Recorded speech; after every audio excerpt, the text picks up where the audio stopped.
Polícia Federal já está ouvindo os médicos acusados na Operação Onipresença. Pelas investigações, os profissionais cumpriam menos da metade das horas previstas nos contratos.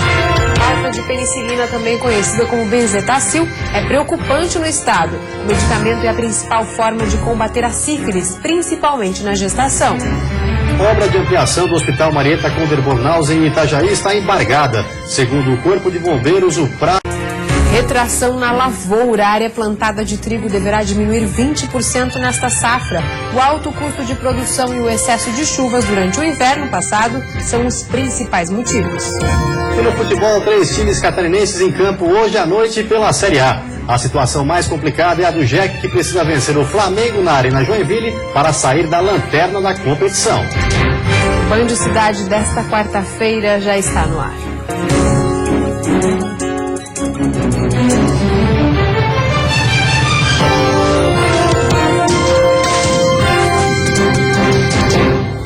Olá, boa noite.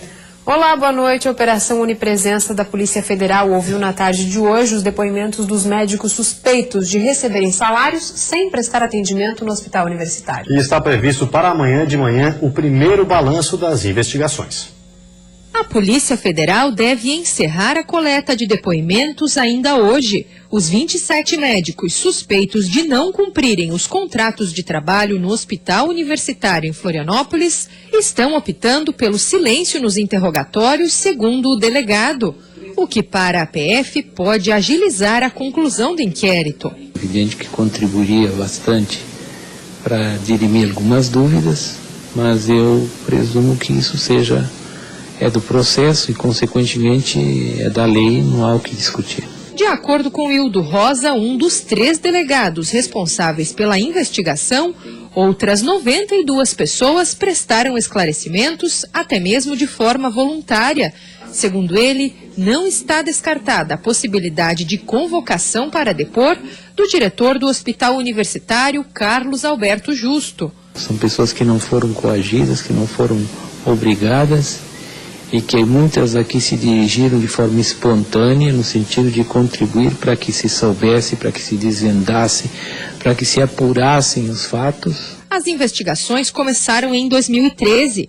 Há menos de um mês, a Polícia Federal cumpriu 52 mandados de busca e apreensão em Tubarão, Itajaí e Criciúma, além da capital.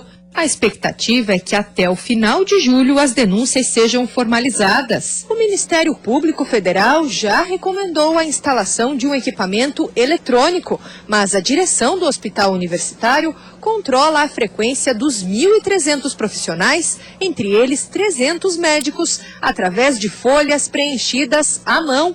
Para a Polícia Federal, pelo menos 27 médicos recebiam sem trabalhar e 3 deles nunca estiveram no HU. Já os salários variam entre 16 e 25 mil reais. Se comprovadas as suspeitas, os envolvidos podem responder por prevaricação, falsidade ideológica e estelionato. A falta de penicilina, conhecida comercialmente como benzetacil, é preocupante no estado. Na central de vacinas em Lages, a quantidade da penicilina à disposição dos pacientes é baixa. O antibiótico é usado para tratar a sífilis e outras infecções.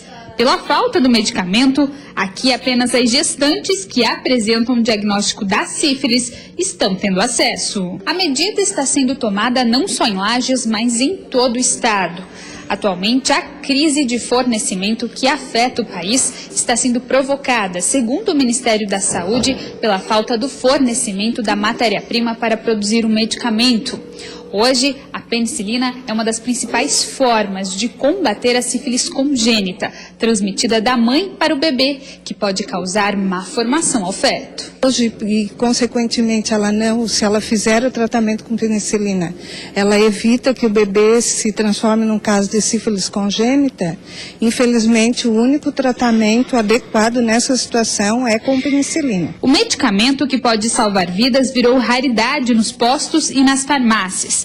E o problema não é de hoje. Sem tratamento adequado, no ano passado, pelo menos 15 bebês nasceram mortos e outros 20 sequer chegaram à metade da gestação, devido à sífilis. É uma droga extremamente eficaz no controle da doença e no controle da transmissão vertical, ou seja, da gestante com sífilis para o bebê.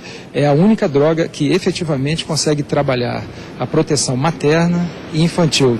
Tratando a mãe, nós tratamos também a criança. Segundo este médico infectologista, a falta do medicamento pode fazer com que casos de sífilis congênita aumentem em Santa Catarina, por falta de um tratamento adequado. O tema foi debatido em um seminário que aconteceu em Lages e reuniu representantes de saúde de outras regiões catarinenses. Por enquanto, a principal orientação é continuar racionando o uso. Nós conclamamos aos médicos, aos serviços hospitalares e ambulatoriais para que não usem a penicilina benzatina em outras situações, exceto dos casos das gestantes com sífilis, para que tanto ela quanto o bebê sejam protegidas. Haja vista que para as outras doenças existem outras opções de tratamento que também são úteis, são eficazes. Segundo o Ministério da Saúde, a situação em todo o país deve ser normalizada dentro de 20 dias. E a obra de ampliação do Hospital Marieta Conder-Bornhausen em Itajaí está embargada. De acordo com o Corpo de Bombeiros, o projeto de execução ainda não foi aprovado. O embargo aconteceu na segunda-feira, mas hoje, 2 dias depois, a obra continua parada.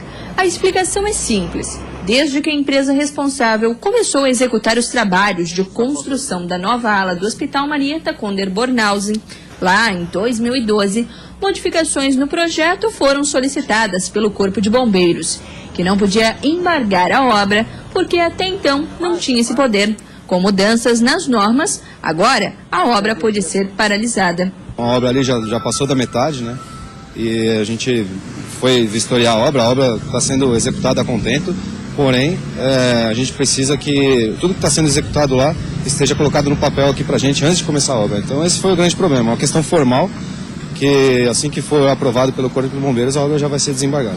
O hospital se manifestou apenas por meio da assessoria de imprensa e confirmou que o projeto precisou passar por algumas modificações que foram exigidas pelo Corpo de Bombeiros, mas que a empresa responsável pela obra já está cuidando disso e que ainda esta semana um novo projeto deve ser entregue. A gente aprova o projeto aqui, aí sim o proprietário está apto a começar a construção.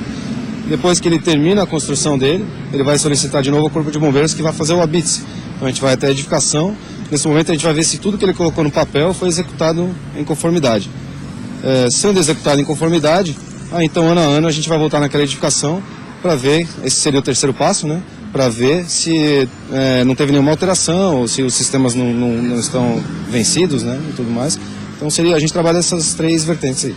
A conclusão das obras no complexo está prevista para o segundo semestre de 2016.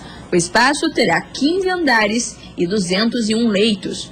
Abrigará um pronto-socorro, um novo centro cirúrgico e uma unidade de alta complexidade de oncologia. O investimento é custeado pelo governo do estado e está orçado em mais de 57 milhões de reais. Os recursos para equipar o hospital já começaram a ser reservados. E a seguir, alerta no Hospital Regional de Joinville, que registrou um caso da superbactéria KPC. E ainda uma chance em 100 mil. Família de um menino de 1 ano conseguiu um doador de medula óssea pela internet.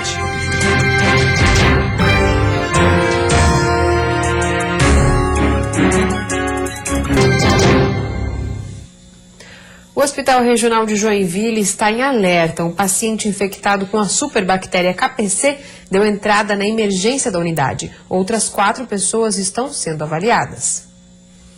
A KPC foi diagnosticada na emergência do hospital. O paciente de 75 anos, que está com a superbactéria colonizada, deu entrada na sexta-feira. Assim que a superbactéria foi identificada, o fluxo de pessoas no local foi controlado e a emergência foi fechada por algumas horas para a desinfecção. O trabalho foi feito pelo Serviço de Controle de Infecção Hospitalar. Rastreamos esse paciente, que ele já tinha uma cultura positiva do ano passado para Klebsiella pneumoniae e Carbapneumose. Então, logo nós identificamos a presença dele na nossa sala de emergência.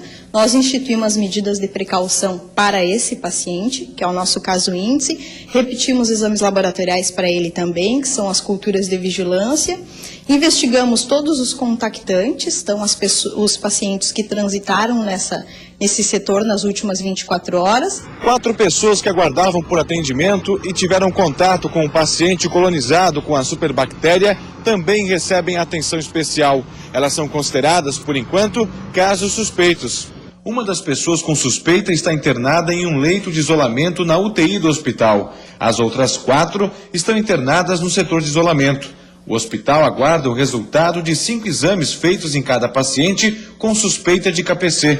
A previsão é que eles sejam entregues entre hoje e amanhã. Uma vez o paciente identificado com sinais e sintomas de infecção, ele recebe o tratamento, sim. Mas enquanto eles estão só colonizados, eles podem inclusive ser portadores da bactéria, estarem colonizados. Nesses casos, eles não recebem a terapêutica. Só nos casos de infecção mesmo. A superbactéria KPC é conhecida por ser multiresistente ao efeito de antibióticos. A contaminação acontece através do contato com pessoas ou objetos infectados. As visitas a esses pacientes só podem ser feitas com o uso de máscaras, aventais e luvas. E chegou a hora tão esperada para uma família do oeste do estado. O menino Bernardo, de pouco mais de 1 ano, conseguiu um doador de medula através de uma campanha na internet. A mamãe Caroline já está finalizando as malas para a viagem, além de roupas, calçados e brinquedos. A família está levando na bagagem muita fé e esperança para encarar a última etapa do tratamento do pequeno Bernardo, de 1 ano e 8 meses. Foi por meio da internet que eles conseguiram um doador. O caso Bernardo é considerado raro porque encontrar um doador compatível é uma chance em 100 mil. O homem que vai fazer a doação é morador da Europa e tem 27 anos. O procedimento deverá acontecer no dia 24 de julho, em Curitiba. Ainda não caiu a ficha, porque foi tão rápido, né? A gente nunca imaginou que hoje isso poderia se tornar realidade, né? A família vai precisar ficar na capital paranaense por 4 meses para realizar o tratamento. 9 meses após Bernardo ser diagnosticado com uma doença rara que afeta a produção de anticorpos. Ele já está na fase do transplante. Tudo pronto, agora 9 etapas, novo desafio final. E estamos prontos para enfrentar. Tem que enfrentar e vai dar tudo certo. Enquanto o pequeno Bernardo não encontrava um doador compatível, a família fez muitas campanhas pela internet. E Caroline decidiu até engravidar para salvar a vida do filho. Mas a notícia do transplante chegou antes. E agora a esperança é que o pequeno Bernardo passe por mais uma etapa de vitórias. E você vai ver depois do intervalo, Laguna poderá ter uma taxa de pedágio semelhante à que foi adotada em Bombinhas. E no futebol, expectativa de Avaí, Joinville e Chapecoense para os confrontos de hoje à noite pelo Brasileirão.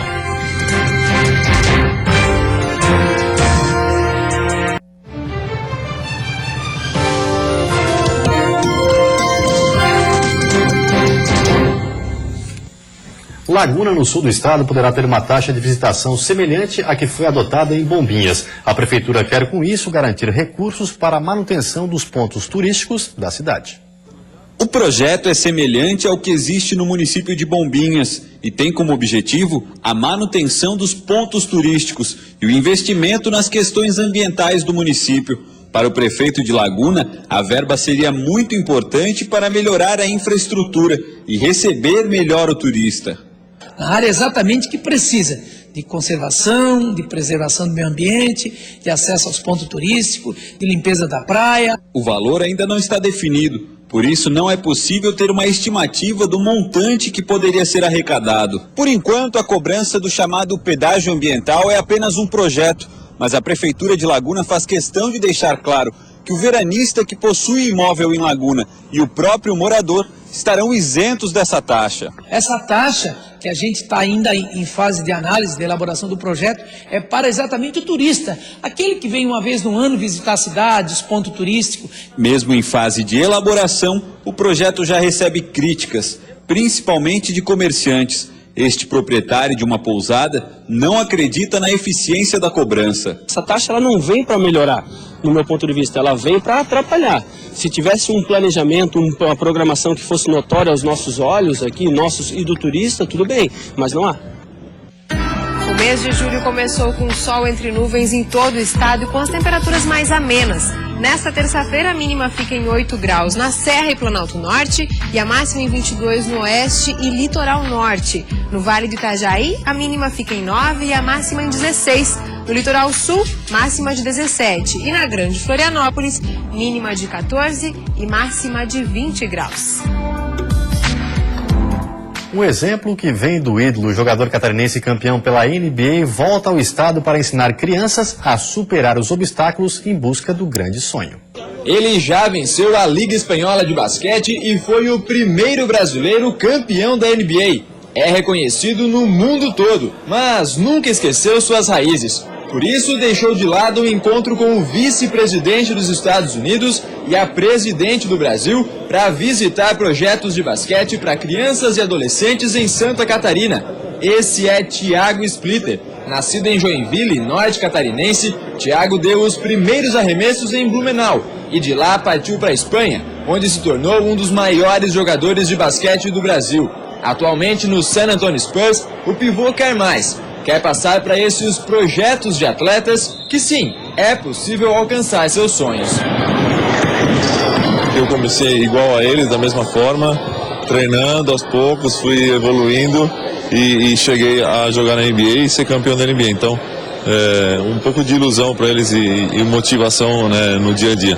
Com a proximidade das Olimpíadas, o basquete ganha ainda mais evidência. Campeão pan-americano e da Copa América com a seleção brasileira, Splitter sonha alto, sonha com uma medalha em 2016. E assim como passou para as crianças, ele também acredita que com trabalho e dedicação, o Brasil pode alcançar esse sonho. Tudo começou com um sonho, aos poucos virou objetivo, eu queria jogar basquete e foi assim, né? Mas o mais importante é ele se divertir aqui na quadra. Sempre quis ter esse contato com um jogador que eu tinha como ídolo, então eu acho bacana estar aqui e fazer isso para eles. Como atleta olímpico, Thiago faz questão de ensinar não apenas jogadas aos alunos do projeto Baby Basquete de Florianópolis. Ele dá exemplo de respeito ao esporte, de humildade e de superação. A NBA está em férias, mas ele está fazendo essa clínica, essas palestras. Começou em Blumenau, Curitiba, passou por Joinville, aqui, depois vai para Porto Alegre, para depois ele voltar. Então isso é o lado também de social que ele gosta, também que ele quer retribuir tudo que o basquete proporcionou para ele. E agora o futebol. 3 times catarinenses entram em campo hoje à noite pela Série A do Campeonato Brasileiro. E os confrontos não vão ser nada fáceis. Daqui a pouco, às 7h30, o Avaí enfrenta o Vasco da Gama no estádio São Januário, no Rio de Janeiro. O Leão da Ilha tem 12 pontos e está na 12ª colocação. Marquinhos, lesionado, não joga. No lugar dele, entra Juninho ou Everton Silva. O ataque deve ser formado pela dupla Rômulo e André Lima. O técnico Gilson Klein está confiante, mas sabe das dificuldades de enfrentar o Vasco, que vem de uma vitória contra o Flamengo. Vem com muita empolgação. Celso Rotti, a gente sabe que é um treinador que faz com que a equipe volte a correr, tem uma sintonia de chegada muito forte. Às 9 horas, no Allianz Parque, em São Paulo, a Chapecoense enfrenta o Palmeiras em busca de mais uma vitória fora de casa. O Verdão do Oeste, com 13 pontos, está na 9ª colocação, mas vai ter alguns desfalques para o jogo de hoje. Bruno Rangel, Bruno Silva e Ananias. Mesmo assim, o técnico Vinícius Eutrópio aposta na força do elenco e diz que o time vai para cima do Palmeiras. A gente vai procurar igualar o jogo com eles, sim, nessa questão da qualidade técnica, na posse de bola e sair para o jogo.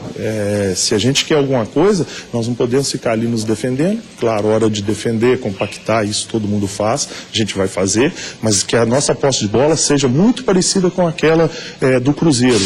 Na Arena Joinville, às 10 horas da noite, o Jack, lanterna da competição, precisa vencer para tentar sair da zona do rebaixamento. O adversário é o Flamengo, que também está numa situação difícil. Mesmo assim, o time teve uma recepção calorosa na cidade e a torcida pôde acompanhar o treino. Já no CT do Morro do Meio, pouca movimentação.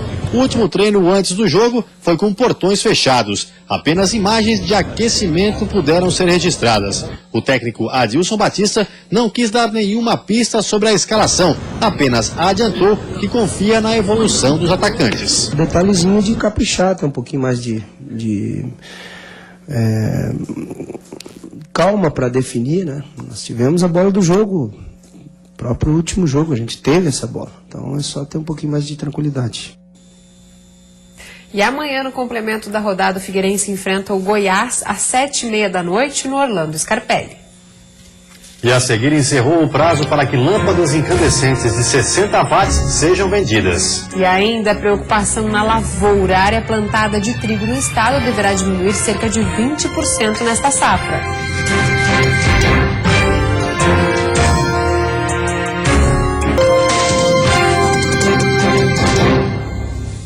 Uma medida que pode ajudar a baixar o valor da conta de luz. Já terminou o prazo para que as lâmpadas incandescentes de 60 watts sejam vendidas no comércio. Elas são conhecidas mundialmente, mas aos poucos estão desaparecendo do cenário nacional. Encerrou o prazo para que as lâmpadas incandescentes de 60 watts sejam vendidas. Já as de 40 e 25 watts, que já pararam de ser produzidas, têm apenas mais um ano de venda. A lâmpada, o consumo dela é praticamente igual a outra lâmpada, da mesma potência. Mas a luminosidade dela é bem inferior. Então, às vezes, com uma lâmpada de capacidade de consumo menor, você tem um maior volume de luminosidade. Então, nesse sentido. E também a lâmpada incandescente, ela tem um poder de sua vida útil bem inferior às outras lâmpadas. E também o destino final dela, quando da sua queima, ela é mais no nosso meio ambiente, ela tem um poder de poluição muito maior do que as demais. Para a troca, as lâmpadas mais indicadas são as de LED e as fluorescentes. O custo é um pouco mais elevado, mas compensa também pela durabilidade. Enquanto uma lâmpada incandescente só transforma 5% da energia que capta em luz, uma lâmpada fluorescente transforma 15%. Eficiência que reflete na conta no final do mês. Na verdade, ainda não troquei, mas estou pensando agora a economia também que elas têm, né? Daqui para frente, eu quero trocar todos lá na minha casa também. Quanto ao descarte, tanto as lâmpadas incandescentes como as fluorescentes não devem ser jogadas no lixo comum. E por isso, o mais indicado é procurar lojas especializadas para, na hora da compra de uma lâmpada nova, entregar a antiga. Retração na lavoura. A área plantada de trigo deverá diminuir cerca de 20% nessa safra em Santa Catarina. O alto custo de produção e o inverno chuvoso são os fatores que influenciaram na diminuição da área plantada de trigo nesta safra. Até o fim deste mês, devem ser plantados 75 mil hectares do grão no estado. Mas, de acordo com este engenheiro agrônomo, os produtores devem ficar em alerta com as possíveis doenças que podem surgir nas plantas. Utilizar uma semente certificada, tratar a sua semente com inseticida, fungicida, ter um acompanhamento, vamos dizer assim, diário do engenheiro agrônomo, principalmente para as doenças, que esse ano vai ser um ano, vamos assim, de uma precipitação pluviométrica, a quantidade de chuva, né, vai ser maior do que o inverno passado, acarretando o aparecimento de várias doenças, né, dentre elas a mancha amarela do trigo, a giberela, no caso, na época do espigamento do trigo, que pode comprometer o rendimento dessa cultura. De acordo com o levantamento feito pela Conab, aqui em Santa Catarina, neste ano, a expectativa é colher 240 mil toneladas do grão, enquanto a produção em 2014 foi de 260 mil toneladas de trigo. Seu Claudemir está fiscalizando a lavoura diariamente. Ele já plantou mais de 50 hectares de trigo há vários dias. O produtor não aumentou a área plantada, justamente por causa das previsões. Mas, que nem eu falei, a parte da gente, a gente vai fazer igual, independente do que vai acontecer para frente. E tem uma previsão de preços um pouco melhores no decorrer da colheita, então a gente está com esperança em cima disso, né? Nos últimos anos, a desvalorização do preço da saca do trigo fez com que muitos agricultores desistissem da atividade. Mas hoje a saca está sendo comprada pelas cooperativas entre R$ 28 e R$ 30. E vem aí o Jornal da Band. Uma ótima noite para você. Até amanhã. Boa noite. Até amanhã.